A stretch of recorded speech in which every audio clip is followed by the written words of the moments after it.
दोस्तों मैं अपने इस चैनल पे अब सभी लोगों का तहे दिल से स्वागत करता हूँ। दोस्तों कहते हैं जिंदगी में कुछ कहानियां अधूरी ही खूबसूरत लगती है। कुछ रिश्ते वक्त के साथ भले ही दूर हो जाए लेकिन दिल में उनकी जगह हमेशा वही रहती है। ये कहानी भी ऐसे ही दो लोगों की है जो एक दूसरे से जुदा तो हुए पर कभी एक दूसरे को भूल नहीं पाए। स्कूल का वो मासूम सा प्यार जो ना ही कभी खत्म हुआ और ना ही कभी पूरा हो पाया। ये सिर्फ एक लव स्टोरी नहीं है, ये उन जज्बातों की कहानी है जो हम शब्दों में कभी बता नहीं पाए। तो आइए चलते हैं उस सफर पर जहाँ प्यार अधूरा है लेकिन एहसास पूरे हैं।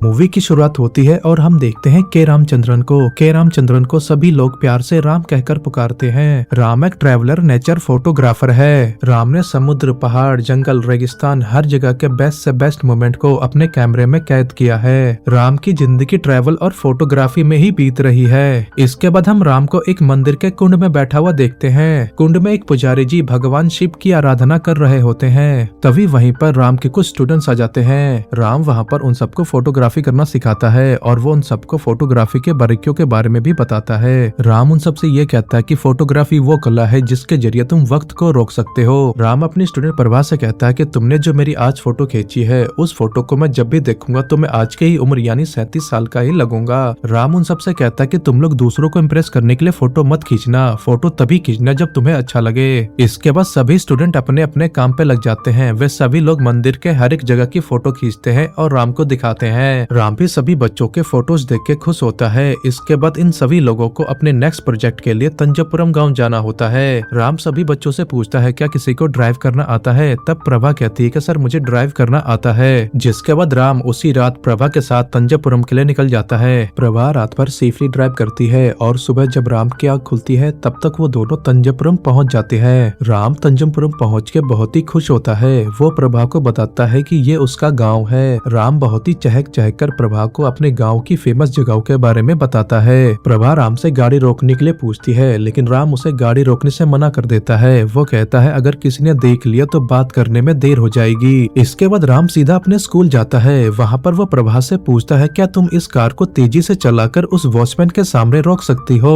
तो प्रभा हाँ कहती है। जिसके बाद प्रभा कार को तेजी से ले जाकर उस वॉचमैन के सामने रोकती है। वॉचमैन कार को देख करके डर जाता है और वो उन दोनों को कार से बाहर आने के लिए कहता है। तब राम कार से बाहर निकलता है और कहता है गुड मॉर्निंग ऑफिसर, मेरा नाम है के Ramachandran from class 10C। Watchman ये सुनकर के बहुत खुश होता है और कहता है अरे छोटू ये आप हो क्या, कितने सालों के बाद मिले हो आप। राम वॉचमैन को गले लगाता है और कहता है आप मुझे आप कहकर क्यों बुला रहे हो, मैं आपका वही पुराना छोटू हूँ, मुझे छोटू कहकर ही बुलाओ। इसके बाद राम वॉचमैन से परमिशन लेकर स्कूल के अंदर जाता है और अपने बचपन के दिनों को याद करने लगता है। राम पूरे स्कूल में घूमता है और उन दिनों को याद करता है जब वो इस स्कूल में पढ़ता था। राम स्कूल में उसी नल से पानी पीता है जिस नल से वो बचपन में पानी पिया करता था। राम अपने क्लास में भी जाके बैठता है और उन दिनों को याद करता है जब वो इस क्लास में पढ़ता था। इसी बीच वॉचमैन भी वहाँ पे आ जाता है और राम से पूछता है अरे छोटू तुम्हारे बचपन के सभी दोस्त कहाँ हैं, क्या तुम्हारी अभी भी उन सबसे बात होती है। ये सुनकर के राम अपने बचपन के दोस्त मुरली को फोन लगाता है और वॉचमैन काका से बात करा देता है। मुरली भी वॉचमैन काका से बात करके बहुत खुश होता है और उन दिनों को याद करता है जब वो वॉचमैन काका को परेशान करते थे। तभी राम के दिमाग में एक ख्याल आया। वो अपने सभी दोस्तों को मिलने के लिए कहता है। राम कहता है इस भागदौड़ भरी जिंदगी में सभी बिजी हैं लेकिन जब तुम लोग यहाँ पर आओगे और एक दूसरे से मिलोगे तो तुम लोग वही फील करोगे जो मैंने आज फील किया है यहाँ पर आकर। तब सभी दोस्त मिलकर के 96 नाम से एक ग्रुप बनाते हैं। दोस्तों इन सब ने 1996 में हाई स्कूल पास किया था, इसीलिए इस ग्रुप का नाम 96 रखा गया। ग्रुप बनाने के बाद सभी दोस्त एक दूसरे को मैसेज करके ठीक 2 महीने बाद मिलने का दिन तय करते हैं। आखिरकार वो दिन आ ही जाता है जब बचपन के सारे दोस्त इतने सालों बाद एक दूसरे से मिलते हैं। वो सब एक दूसरे से मिलके बहुत खुश होते हैं और बचपन वाली धमाल मस्ती करते हैं। सभी दोस्त अपनी अपनी फैमिली के साथ आए थे और एक दूसरे को अपनी फैमिली से मिलवाते हैं। वहीं पर राम के खास दोस्त सुहासिनी और संजय राम का इंतजार कर रहे थे क्योंकि राम अभी तक नहीं आया था। सुहासिनी राम को अपना छोटा भाई मानती थी। वो संजय से बार बार पूछती है कि राम अभी कहाँ तक पहुँचा।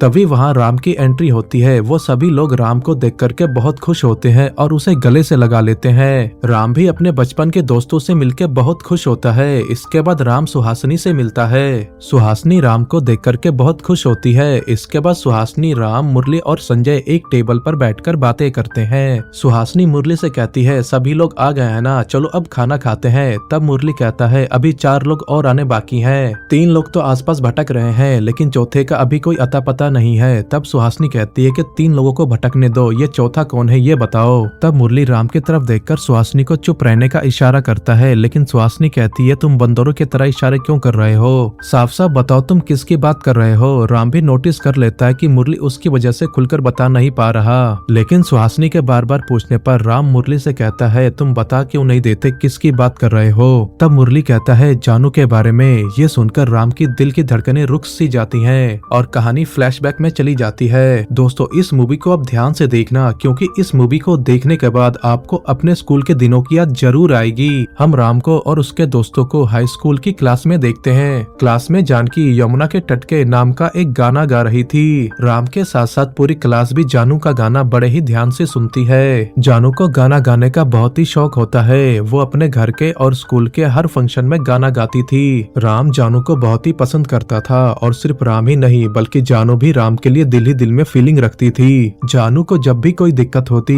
वो राम से कहती। बचपन से लेके आज तक जानू ने जो भी स्कूल में कहा राम ने वो पूरा किया। राम भी जब कभी अपने कम नंबरों से परेशान होता तो जानू आके उससे पूछती क्या हुआ तुम्हें। जानू के इतना पूछने से ही राम खुशी से झूम उठता, उसकी दिल की धड़कनें तेज हो जाती। राम जब भी मंदिर जाता तो भगवान से एक ही चीज मांगता, हे भगवान जानू को मेरी नजरों के सामने से कभी दूर मत करना। इसी बीच एक दिन जानू स्कूल नहीं आती तो राम का भी मन क्लास में नहीं लगता और वो बाहर आकर वॉचमैन के साथ बैठ जाता है। राम को उदास देख वॉचमैन पूछता है क्या हुआ छोटू, मुंह क्यों लटका है तुम्हारा।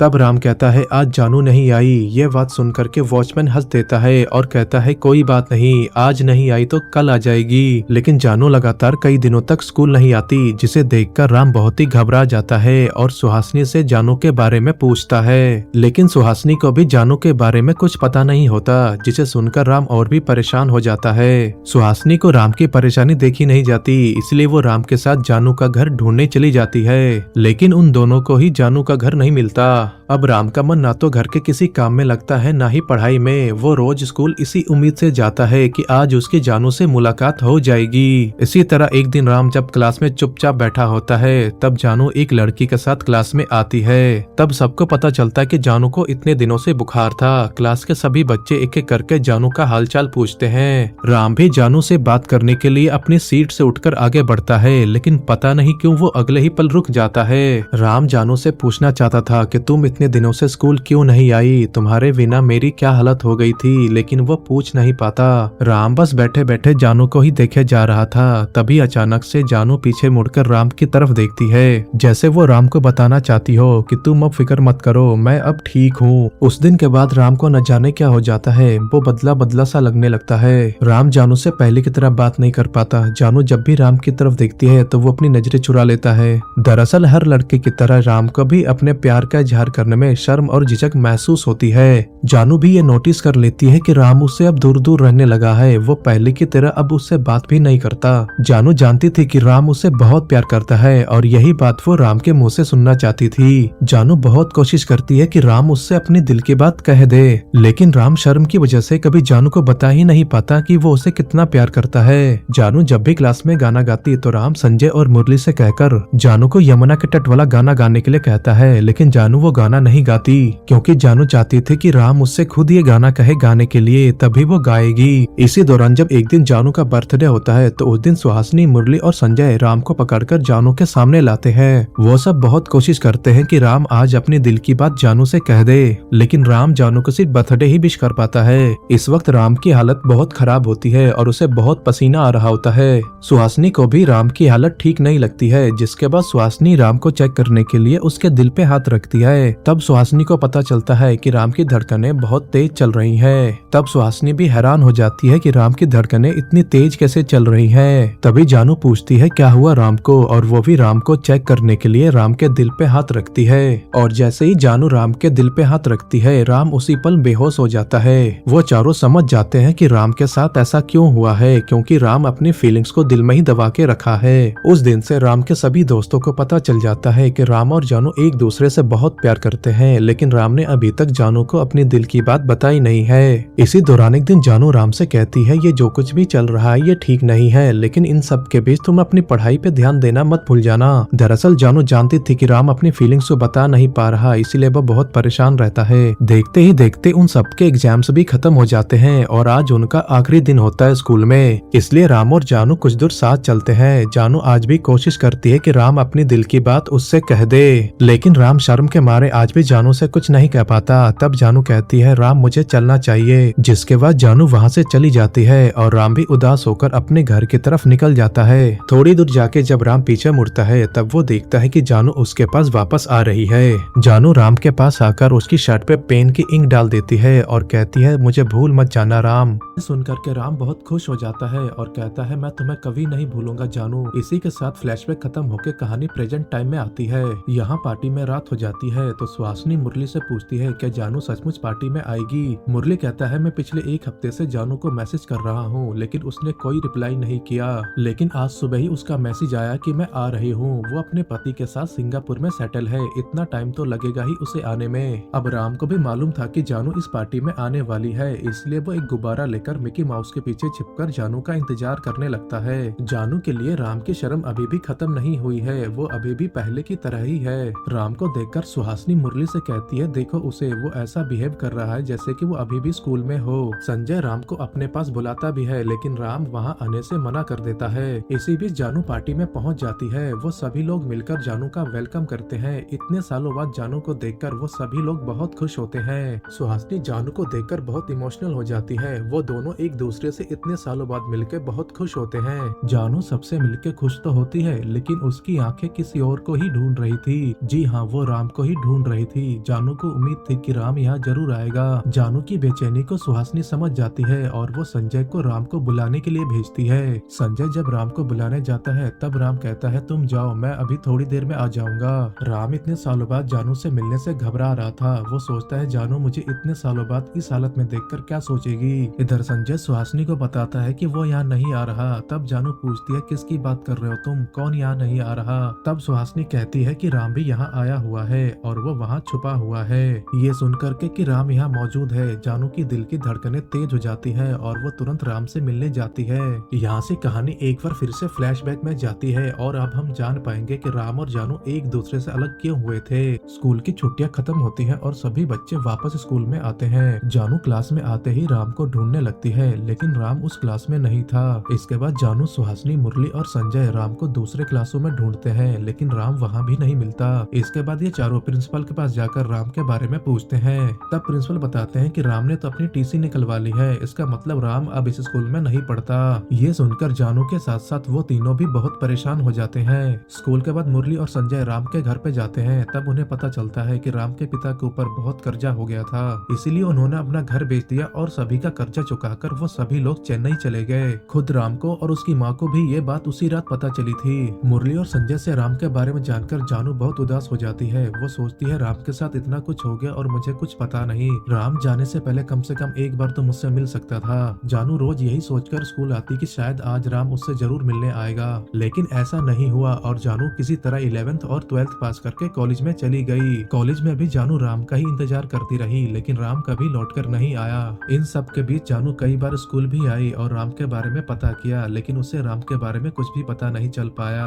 और तब से लेकर आज तक जानू ने कभी भी राम को नहीं देखा। खैर, अब कहानी प्रेजेंट टाइम में आती है। जानू राम को ढूंढते हुए राम के पास पहुंची जाती है। राम वहाँ मुंह फेर कर खड़ा था। राम को अच्छे से पता था कि जानू उसके पीछे खड़ी है, लेकिन फिर भी राम जानू की तरफ मुड़ने की हिम्मत नहीं कर पा रहा था। आखिरकार जानू ही राम को पुकारती है। तब राम जानू की तरफ मुड़ता है और नजरें चुराने लगता है। जानू कहती है राम पहचाना मुझे, मैं जानू।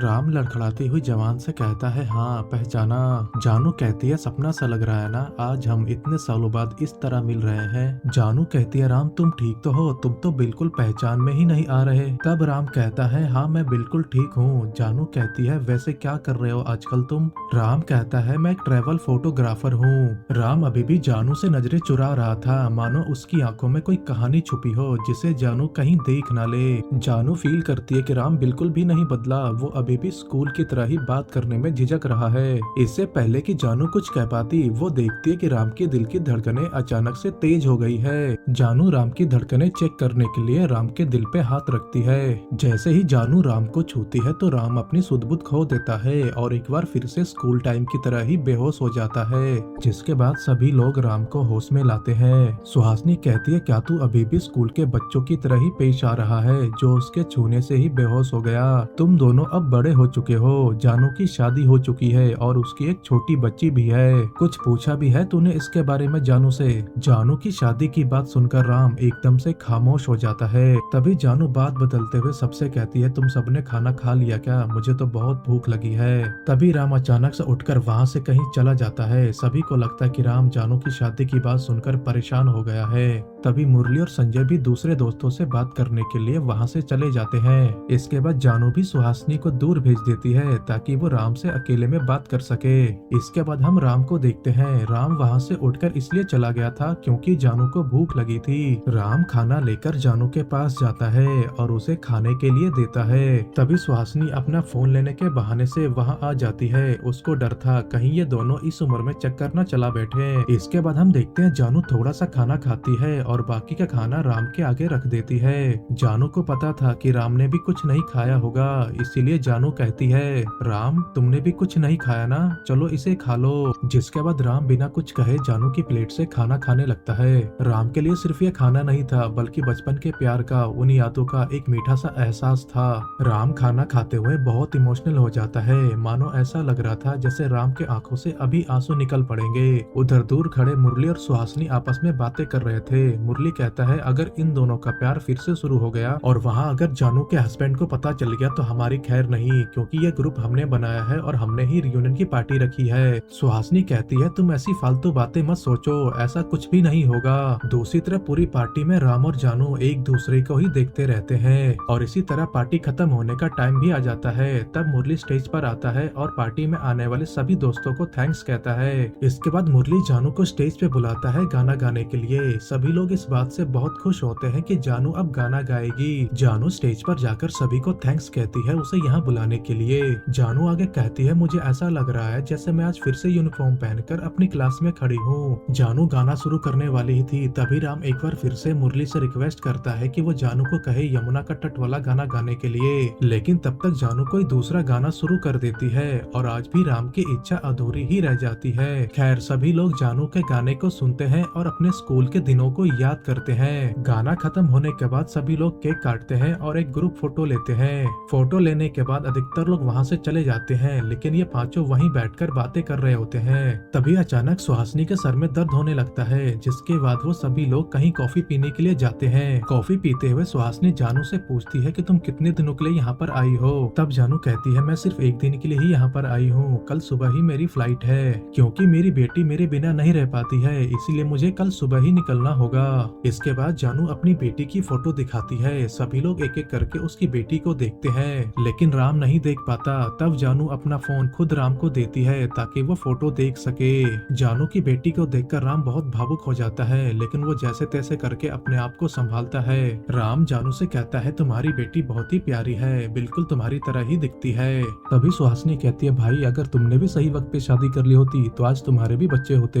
तभी एकदम से वहाँ का माहौल बदल जाता है। जानू को लग रहा था कि राम की शादी हो चुकी है और वह उसकी वजह से अपनी वाइफ को साथ लेकर नहीं आया, लेकिन ऐसा नहीं था। जानू राम से पूछती है, तुमने शादी क्यों नहीं की? राम नजरें चुराते हुए कहता है, पापा लड़की ढूंढ रहे हैं, लड़की मिलते ही शादी हो जाएगी। इतना कहकर राम गाड़ी निकालने के लिए बाहर चला जाता है। अब सभी को पता था कि राम ने शादी सिर्फ जानू की वजह से ही नहीं की। अब जानू को कहीं इस बात का पता न चल जाए और कहीं उसे बुरा न लगे, इसीलिए सब वहाँ से एक एक करके निकलने लगते हैं। बाहर आके राम, जानू और सुहासिनी एक ही गाड़ी से निकलते हैं। सुहासिनी कहती है, तुम पहले जानू को होटल छोड़ दो और बाद में मुझे घर छोड़ देना। सुहासिनी उन दोनों को अकेला नहीं छोड़ना चाहती थी। तब राम कहता है, नहीं, पहले मैं तुम्हें घर छोड़ूंगा और बाद में जानू को होटल में छोड़ूंगा। राम की बातें सुनकर जानू मुस्कुराने लगती है। इसके बाद राम सुहासिनी को घर ड्रॉप करता है। तब सुहासिनी कहती है, जानू को होटल छोड़कर तुम सीधा अपने घर जाना, कहीं जानू के साथ घूमने मत लगना। तब राम कहता है, कैसी बात कर रही हो तुम, मैं जानू को होटल छोड़कर सीधा अपने घर जाऊंगा। इसके बाद जानू सुहासिनी को फाइनल गुड बाय कहती है और राम के साथ चल देती है।